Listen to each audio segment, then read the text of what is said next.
आपण जर पाहिलं तर अंबानीचे नवरूप धारण केलेलं आहे। सध्या आपण बघतोय ही नागोठणा बाजारपेठ आहे आणि नागोठणा ही जी बाजारपेठ आहे ती पूर्णतः पाण्याखाली गेलेली आहे। जे व्यापारी आहेत त्यांच्यामध्ये सध्या आपण पाहिलं तर घबराटीचं वातावरण आहे।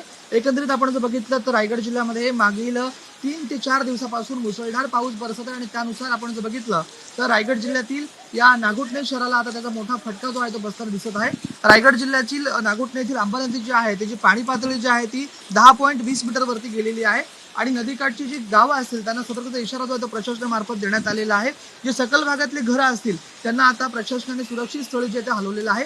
सध्या आपण दृश्यांमध्ये बघतोय ही नागोठणा बाजारपेठ आहे आणि नागोठणा बाजारपेठ जी आहे ती पूर्णतः पाण्याखाली गेलेली आहे।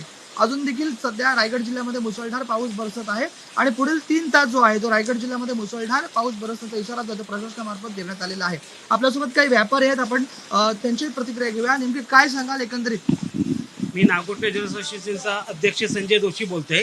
आज परत मोठा महापूर इथं आलेला आहे। हा दरवर्षीचाच इथं नागोठण्यासाठी हा त्रास होत चाललेला आहे।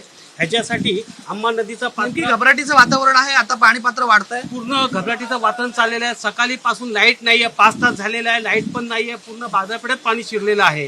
तरी ह्याच्यावरती प्रचंड नियोजन करायला पाहिजे शासकीयला। तर मी असं सांगेन की अंबा नदीचा पात्र वाढवणे जरुरी आहे। ह्याच्यासाठी रायगड जिल्ह्याचे खासदार माननीय सुनीलजी तटकरे यांनी ह्याच्यावरती विषयावरती विचार करून केंद्र सरकारकडून हे मोठा निधी आणून अंबा नदीचा पात्र वाढवला पाहिजे, अशी आमची सर्व बाजारपेठेत व्यापाऱ्यांची अशी आमची भूमिका आहे।